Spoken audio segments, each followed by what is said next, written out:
오늘 우리에게 주신 하나님 말씀은 요한 2서 1장 7절로부터 11절까지의 말씀입니다.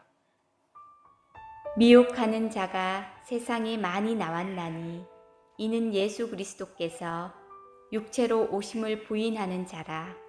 이런 자가 미혹하는 자요 적 그리스도니, 너희는 스스로 삼가 우리가 일한 것을 잃지 말고 오직 온전한 상을 받으라.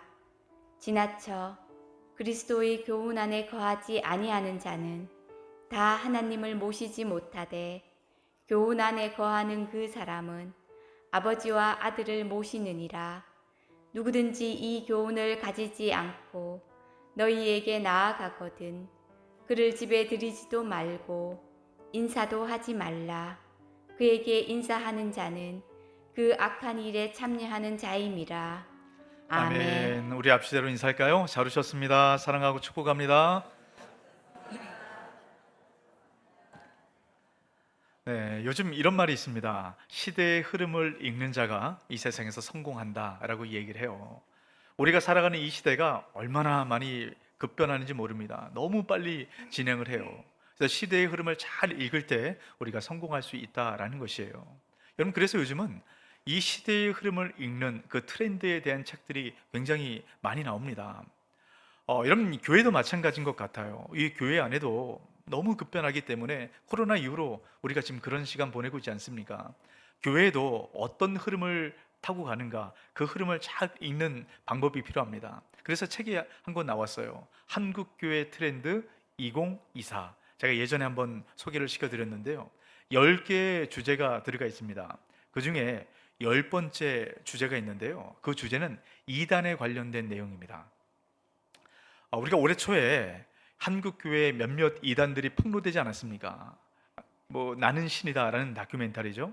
이걸 통해서 한국교회 이단들이 폭로되었을 때 정말 한국교회에 큰 충격을 주고 파장을 일으켰던 이 내용들, 여러분 너무 잘 아실 겁니다. 근데 여러분, 이단이라는 것이 어제 오늘만의 문제가 아니라는 겁니다. 이 책에 보면 이단이 어떻게 역사를 했는가 보면 기독교의 역사와 함께 해요. 이 한국 기독교가 세워졌을 때 그 역사와 함께 이단도 함께 출발했다라는 겁니다. 그래서 이단이 트렌드라고 말할 정도로 이단은 지금까지 나타났고 앞으로도 계속해서 나타난다라는 겁니다. 근데 우리가 이단을 잘 주의 깊게 살펴보고 이것을 우리 마음 가운데 새게 된 이유가 뭐냐면, 여러분, 이단에 빠지는 그 연령대를 여기서 조사를 해봤는데요. 여러분, 이단에 빠지는 가장 많은 연령대, 여러분 언제인 줄 아십니까? 21.8세래요. 82%가 21.8세에 대부분의 이 이단으로 빠지는 우리 청년들, 우리 자녀들이 여러분 있다라는 겁니다. 여러분 너무 가슴 아픈 일 아닙니까? 왜 우리 아이들이 이렇게 이단에 빠지는가? 여러분 여러 가지 이유가 있습니다. 근데 가장 중요한 이유 중에 하나가 뭐냐면 잘못된 종말론 때문이에요. 그러니까 구원론에 문제가 있다는 겁니다. 여러분, 우리가 살아가는 이 시대의 지금 모습 보면 예수님께서 지금 당장 오셔도 아무 문제 없을 만큼 말세의 징조들이 너무 분명하게 드러납니다. 지진과 기근과 전염병과 여러분 나라가 나라를 대적하여 싸우는 일들, 전쟁, 얼마나 많이 지금 매스컴을 통해서 이런 보도가 되고 있습니까? 말세의 분명한 징조들이에요. 여러분, 이때 이단들은 가만히 있지 않습니다. 많은 사람들을 미혹하기 위해서 여러분 그렇게 애를 써요. 여러분, 우리가 이것을 잘 대처하고 준비를 해야 됩니다. 여러분, 어떻게 준비를 해야 될까요?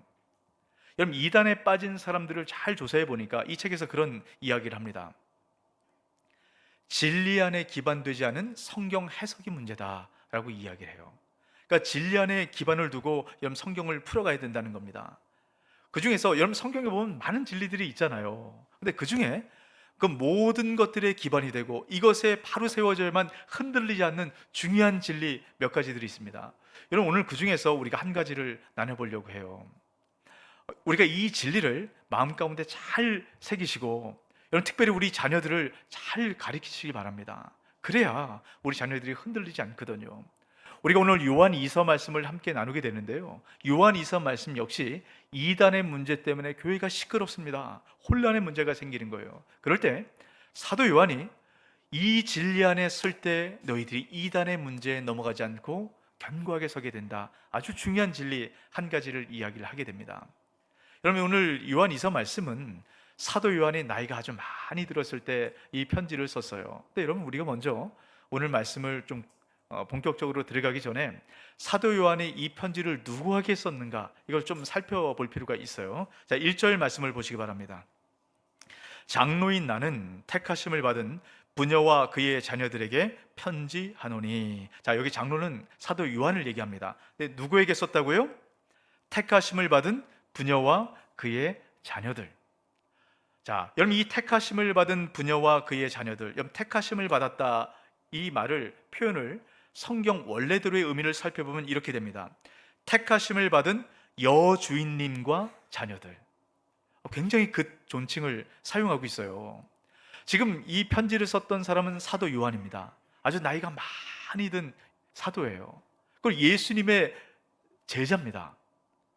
근데 그 예수님의 제자고 나이가 많은 사람이 극 존칭으로 사용할 이 대상이 도대체 누군가? 여러 가지 얘기가 있는데요. 대표적으로 두 가지 견해를 이야기를 합니다. 첫 번째로는 한 교회를 섬겼던 아주 교회 리더에게 이 편지를 쓴 것이다 라고 이야기를 합니다. 충분히 이제 그럴 법하죠. 근데 더 많은 학자들이 뭐라고 얘기하냐면 교회에 쓴 것이다 라고 얘기합니다. 그럼 왜 이렇게 이야기하는 걸 잘 보세요. 자, 택하심을 받은 부녀라는 이 표현을 이 성경이 써진 원래 용어로 표현해 보면 이렇게 됩니다. 에클렉테 퀴리아. 자, 에클렉테 퀴리아. 자, 이 말을 잘 한번 기억해 두세요. 여러분, 교회라는 말을 헬라어로 바꿔 사용해 보면 에클레시아라가 됩니다. 자, 에클렉테 퀴리아, 에클레시아. 여러분, 어떠세요? 비슷하죠? 사도 요한이 의도적으로 이 단어를 썼다라는 거예요. 그러니까 당시에 이단의 영향을 받는 그 교회뿐만 아니라 앞으로 오고는 모든 교회들, 이단의 영향을 받는 그 교회들, 이단에 흔들리지 않기 위해서는 어떤 진리 기반 위에 서야 하는가, 요한 이서를 통해서 사도 요한이 가르치기 위해서 이 말씀을 기록했다라는 것이에요. 그러니까 다시 말하면 이 말씀은 이단의 판을 치는 오늘 우리에게도 너무너무 중요한 말씀이라는 겁니다. 우리가 요한 사도가 말하는 가장 중요한 진리, 여러분, 이것을 마음 가운데 꼭 여러분 새기시기 바랍니다. 자, 오늘 본문 말씀에 들어가서 여러분 7절 말씀에 보면 이단이 어떤 것을 갖고 이야기하는가를 말씀하고 있는데요. 7절 말씀 같이 한번 있습니다. 미혹하는 자가 세상에 많이 나왔나니 이는 예수 그리스도께서 육체로 오심을 부인하는 자라. 이런 자가 미혹하는 자요 적 그리스도니. 자, 미혹하는 자는 이단을 이야기합니다. 근데 이단이 어떤 것을 지금 주장한다라고 얘기합니까? 예수님께서 육체로 오셨다는 것을 부인한다는 거예요. 여러분, 예수님께서 육체로 오셨다라는 것을 성육신이라고 이야기를 합니다. 그러니까 성육신이라는 것을 지금 부인한다라고 이야기를 해요. 여러분, 복음주의 최고의 신학자 중에 한 명인 제임스 패커가 이런 얘기를 합니다. 많은 기독교 안에 기적들이 있지 않습니까? 기독교의 기적 중에 최고의 기적은 성육신이다 라고 얘기를 해요.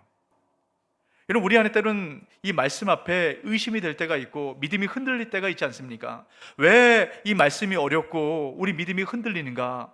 성육신에 대한 바른 이해가 없고 이것이 우리가 온전히 깨달아지지 않고 믿어지지 않기 때문에 우리 믿음이 흔들린다는 거예요. 그래서 어떻게든 성육신과 씨름하고 싸워갈 때, 그래서 이 깊이를 우리가 깨달아 할 때 우리가 믿음이 흔들리지 않는 견고한 신앙의 삶을 살아가게 된다는 겁니다. 이단에 흔들리지 않게 된다는 거예요. 무엇과 싸울 때요? 성육신과 씨름해서 싸워 그 의미를 제대로 깨달아 알 때요. 성육신의 의미 가운데 정말 놀라운 진리가 담겨져 있습니다. 오늘 우리가 이 말씀을 통해서 씨름을 하려고 해요. 자, 여러분, 씨름할 준비가 되셨습니까? 이 진리는 너무너무 중요해요. 이 진리만 여러분 온전히 깨달아 알고 이 깊이만 알면 우리 신앙생활의 인생이 완전히 달라진다는 겁니다. 이 깊이를 여러분 아셔야 돼요. 여러분, 할 수만 있다면 좀 펜을 꺼내서 말씀을 쓰시면서 오늘 말씀을 함께 씨름해 보셨으면 좋겠습니다. 자, 우리가 요한 일서 말씀을 나눌 때 이 요한 사도가 있었던 이때 어떤 이단이 있었는가 말씀을 드렸습니다. 영지주의 이단이란 이단이 있었어요. 이 영지주의에서 강조하는 것은 이런 겁니다. 우리 몸, 이런 육체, 이 물질, 이런 것은 다 악한 것이고 영적인 것, 영혼, 이런 것은 다 선한 것이다 라고 이야기를 합니다. 근데 여러분, 예수님께서 어떻게 오셨다고요? 육신으로 오신 거예요. 육신은 악한 건데 육신으로 오신 예수님이 악하다고 말할 수 없지 않습니까? 그래서 이것을 부인한다 라고 이야기를 합니다. 여러분, 이들이 말하는 구원론을 여러분 잘 생각해 보셔야 되는데요, 이들은 구원을 어떻게 생각하냐면 영혼이 육신의 감옥에 갇혀 있다는 겁니다. 그래서 구원을 받는다는 것은 육신의 감옥에 갇혀 있던 영혼이 육신을 벗어나는 것, 이것을 구원받는다라고 이야기를 하는 겁니다. 그러니까 육신의 감옥에 갇혀 있는 이 영혼이 구원받기 위해서는, 해방되기 위해서는 영적인 지식, 특별한 지식, 영지라고 얘기를 하는데요, 이 특별한 지식을 갖고 있어야 된다라고 이야기를 합니다.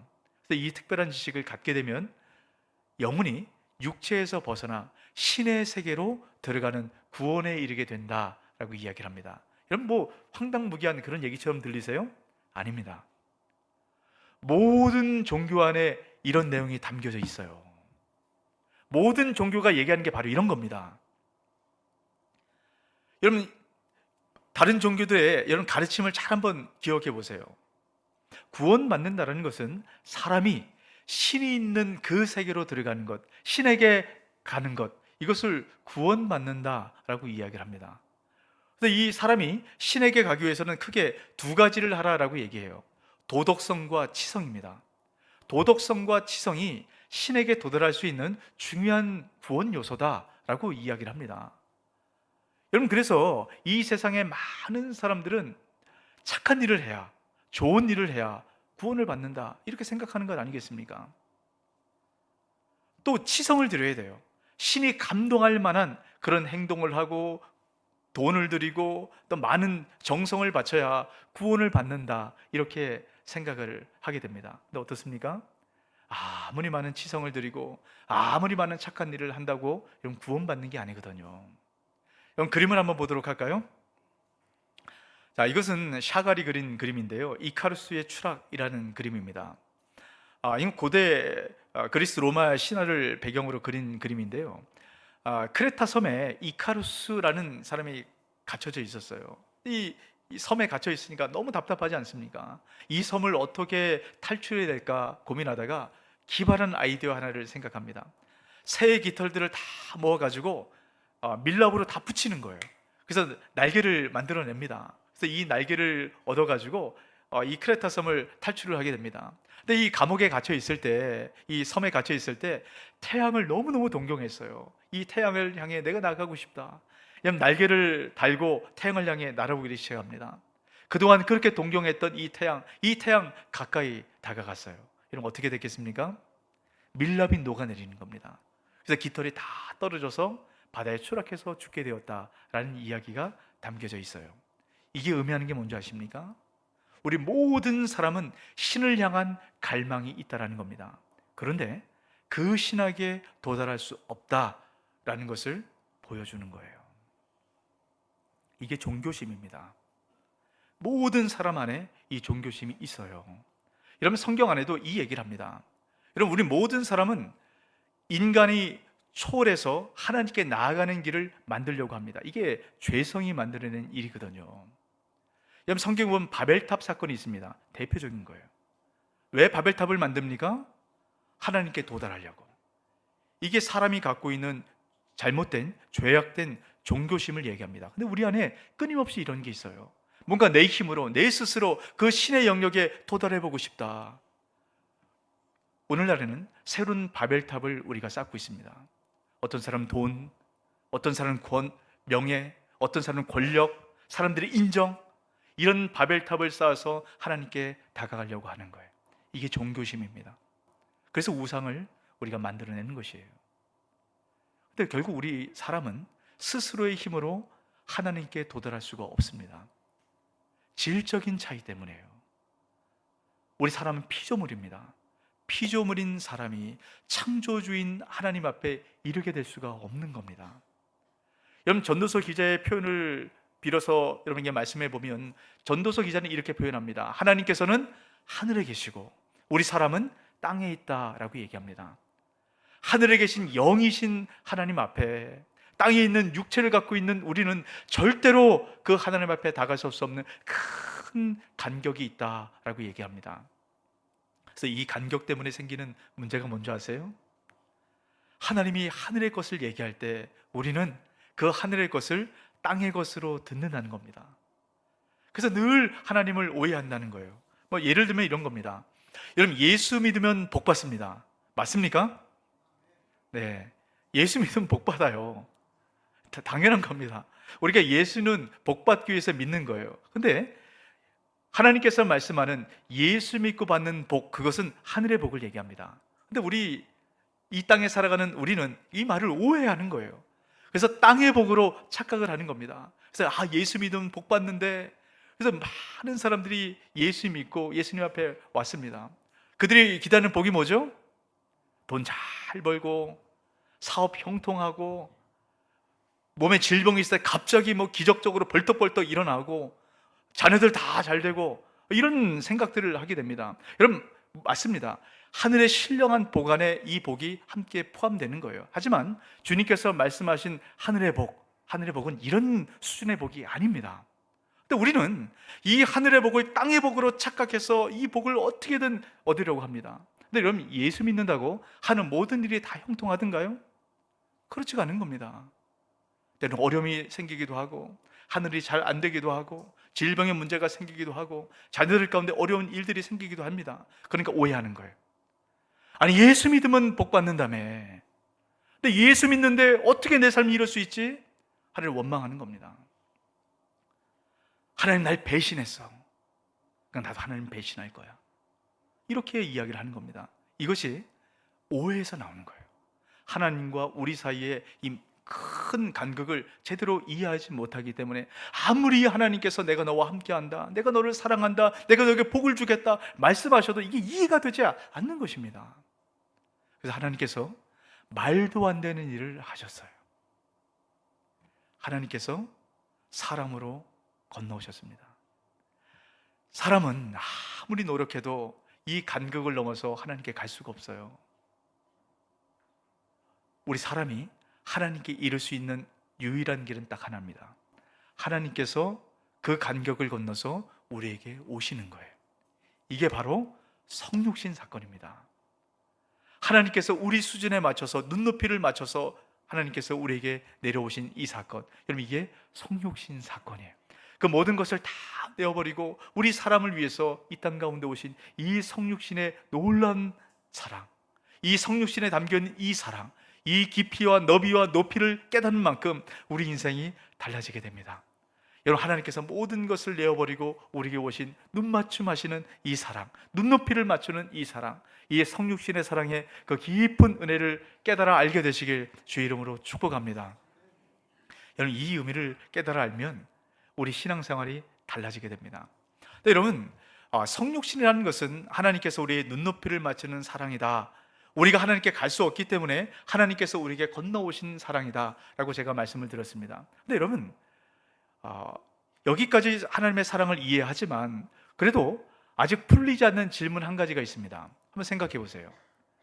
말씀으로 이 세상을 창조하신 하나님께서 왜 굳이 하나님이 인간이 되셔야 됐을까요?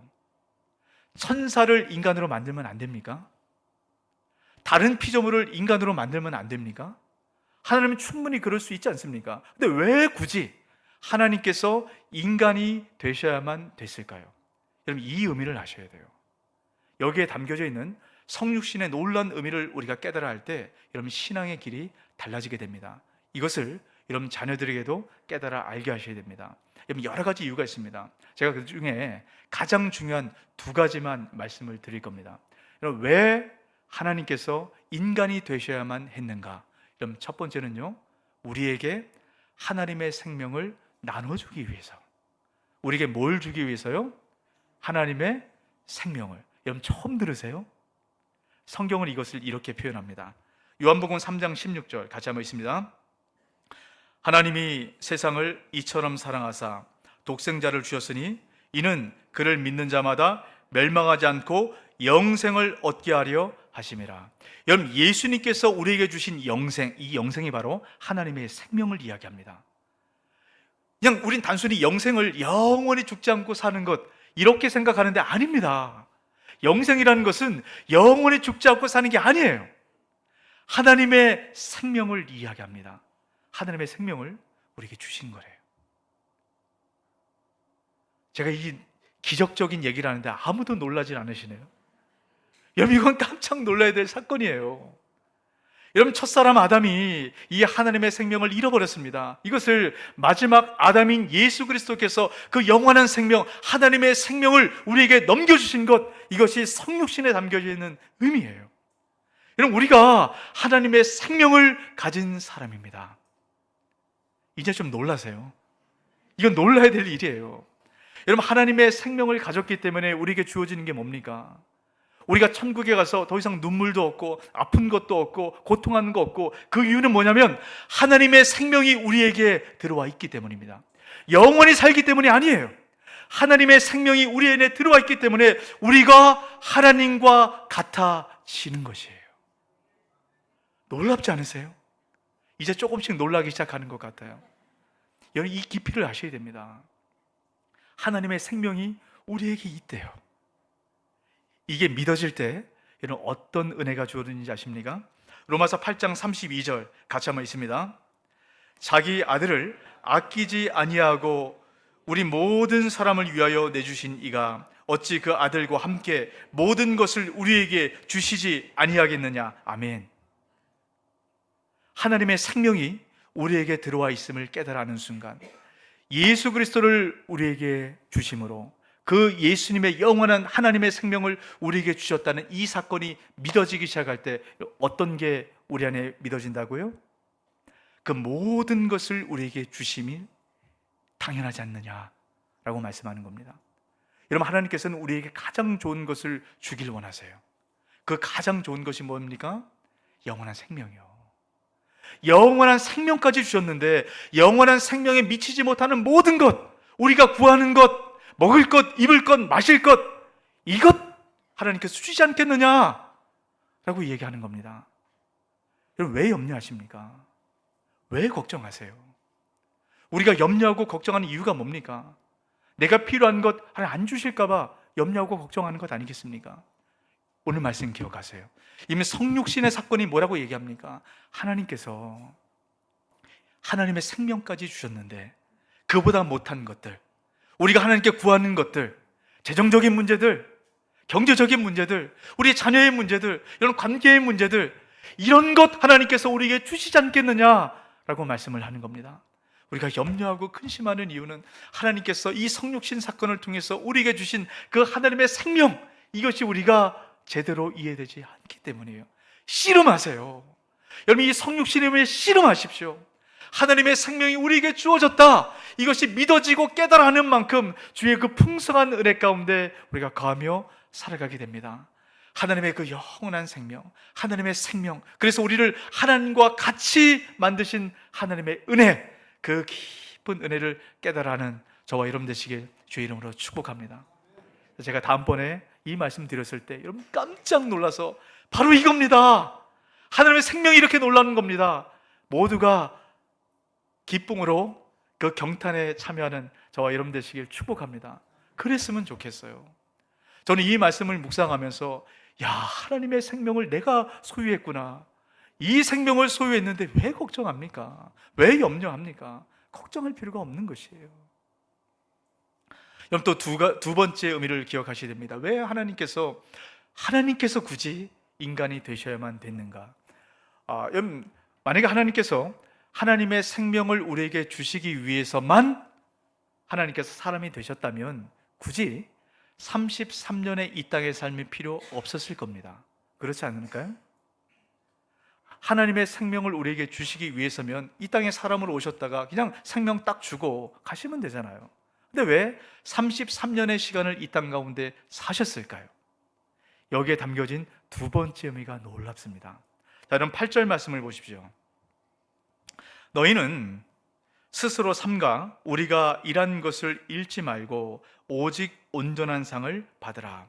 자, 여기서 지금 사도 요한이 뭐라고 얘기합니까? 너희가 스스로 삼가 우리가 일한 것을 잃지 말라라고 얘기합니다. 우리가 일한 것, 이것은 그동안 사도 요한과 이 부녀자들, 이 교회 안에서 계속적으로 갖고 있었던 그리스도의 복음입니다. 이걸 잃어버리지 말라는 거예요. 특별히 여기서 강조하는 복음의 핵심이 성육신의 복음입니다. 이걸 잃지 마라 라고 얘기합니다. 이것을 잃지 않았을 때 어떤 은혜가 주어진다고요? 오직 온전한 상을 밟게 된다라고 얘기합니다. 온전한 상. 이 성육신의 교리를 우리가 마음 가운데 새기고 이것과 씨름해서 이 은혜를 깨달아 알았을 때 우리 가운데 온전한 상급이 주어진다라고 얘기합니다. 그 온전한 상급이 9절이에요. 자, 9절에 놀란 상급이 담겨져 있는데 이 의미를 우리가 기대하는 마음으로 함께 읽도록 합니다. 지나쳐 그리스도의 교훈 안에 거하지 아니하는 자는 다 하나님을 모시지 못하되 교훈 안에 거하는 그 사람은 아버지와 아들을 모시느니라. 자, 여기서 그리스도의 교훈은 복음을 이야기를 합니다. 앞에서 얘기했던 잊지 말라라고 얘기하는 거예요. 이 그리스도의 교훈, 특별히 성육신의 이 가르침, 이것을 우리가 새기고 이 안에 거했을 때 우리가 어떤 상급을 얻게 된다라고 얘기합니까? 아버지와 아들을 우리 안에 모신대요. 이 모신다라는 의미는 아버지와 아들을 우리가 가진다, 소유한다라는 겁니다. 여러분, 여기서도 한번 놀라셔야 되는데, 하나님을 우리가 소유한대요. 보이는 세계와 보이지 않는 세계를 창조하신 그 하나님을 우리가 소유하고 그 하나님과 우리와 함께 있다라고 말씀을 합니다. 여러분, 이것보다 큰 상급이 어디 있습니까? 그 하나님이 우리 함께 계시고 우리 안에 계신데 이 세상 그 어떤 것들 비교가 되겠습니까? 마태복음 1장 23절입니다. 보라, 처녀가 잉태하여 아들을 낳을 것이요 그 이름은 임마누엘이라 하리라 하셨으니 이를 번역한즉 하나님이 우리와 함께 계시다 함이라. 여러분, 예수님께서 왜 이 땅 가운데 육신으로 오셨는가? 분명한 이유를 얘기합니다. 임마누엘, 하나님께서 우리와 함께 하신다, 이것을 분명히 증거하기 위해서 오셨다라고 말씀합니다. 하나님께서 우리와 함께 하신다, 우리 안에 거하신다. 여러분, 제가 왜 이렇게 목소리를 높여서 이런 외치는지 아십니까? 놀라야 될 일이 여러분 안 놀라시니까요. 여러분, 이 얘기를 모세가 들었으면 기절초풍하는 얘기예요. 여러분, 모세는 하나님의 친구라고 불렸던 사람입니다. 여러분, 모세는 수많은 기적을 경험하고 하나님을 직접적으로 거의 만났던 사람이에요. 근데 이 모세조차도요, 하나님의 얼굴을 보았으면 좋겠다 하나님께 간구했을 때 하나님 뭐라고 말씀합니까? 안 된다. 네가 내 얼굴 보면 네 죽는다. 얼굴 아니라 내 등만 보아라. 하나님께서 등만 보여주셨어요. 하나님의 등만 보았던 모세, 등만 보았는데도 얼굴에 광채가 나서 이스라엘 백성들이 감히 그 앞에 서지 못할 정도로 모세가 변했습니다.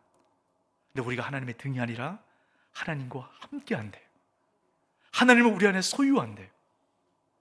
이게 얼마나 놀라운 일입니까? 이제 좀 놀라시겠어요? 놀랄 일입니다. 놀랄 일. 우리가 그 하나님을 소유한대요. 그 하나님께서 우리와 함께 하실 때 우리에게 주어진 특권을 성경은 이렇게 얘기합니다. 이사야 43장 1절에서 2절 말씀입니다. 야곱아, 너를 창조하신 여호와께서 지금 말씀하시느니라. 이스라엘아, 너를 지으신 이가 말씀하시느니라. 너는 두려워하지 말라. 내가 너를 구속하였고 내가 너를 지명하여 불렀나니 너는 내 것이다. 내가 물 가운데로 지날 때 내가 너와 함께 할 것이라. 강을 건널 때 물이 너를 침몰하지 못할 것이며 내가 불 가운데 지날 때에도 타지 아니할 것이요 불꽃이 너를 사르지도 못하리니. 물을 건널 때 물에 빠지지 않고 불을 지날 때 불에 사르지도 않는 이유를 뭐라고 얘기합니까? 하나님께서 함께 하시기 때문이에요. 이게 성육신에 담겨진 의미입니다. 하나님께서 우리와 함께 하시기 때문에 우리가 물에 빠지지도 않고 불에 사르지도 않는 그네가 있대요. 그래서 뭐라고 말씀합니까? 두려워하지 마라. 염려하지 마라.